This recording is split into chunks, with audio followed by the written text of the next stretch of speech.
Hi guys, I hope you are all doing well. Let's see today's question. So today's question we are taking this up from the topic of sets and relations.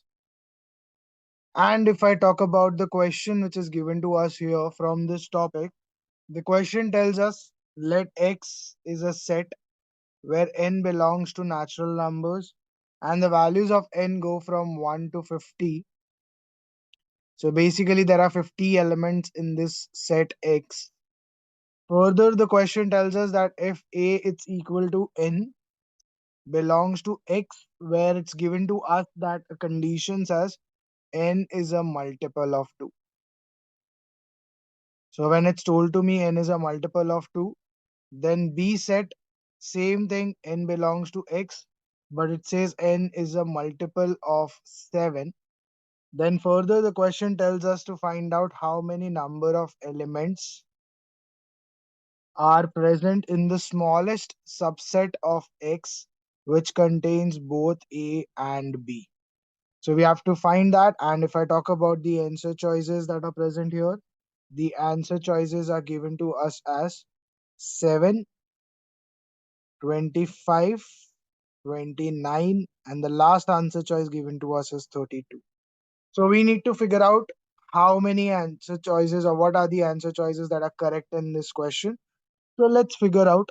Before starting off with the solution, I'd first like to tell you that if you are enjoying these videos that we are doing every day, please do subscribe to my channel because it takes lots of efforts in making these videos for you every day. Okay, let's start off with the solution. Now, if I talk about the solution, it tells us that x is a set which goes from n equals 1 to n equals 50. So I have this X set consisting of all elements from 1 till 50. So in total, you have basically 50 elements in that case. Second, it tells us A. So A, it is telling us that n is a multiple of 2.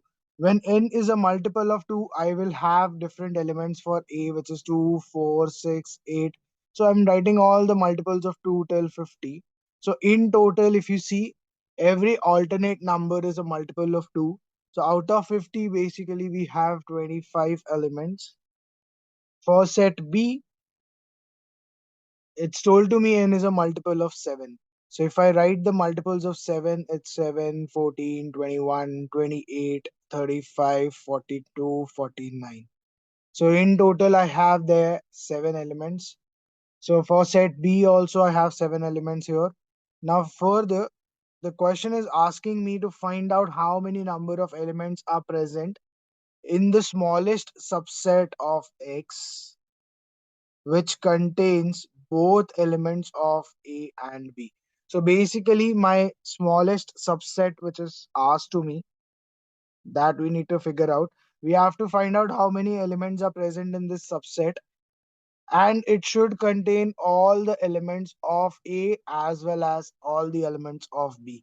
Means it should have all these 25 terms as well. It will also have all the 7 terms, but we can eliminate those terms which are repeating in both the sets. Basically, like if you see 14 is repeating in A as well as B, so I don't need to count that 14 two times. I will just count that 14 only once. So basically, when I have to find out the smallest element or smallest subset of elements which contains both the elements of A and B, I can just write that as number of elements in A plus number of elements in B minus the number of elements which are present common in both the sets A and B.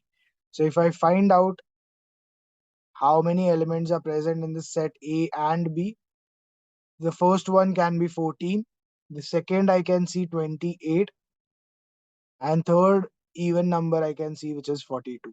So basically this common set of A and B consists of three terms. So from here, I get this as 25 plus 7 minus 3. That gives me 32 minus 3, which is 29.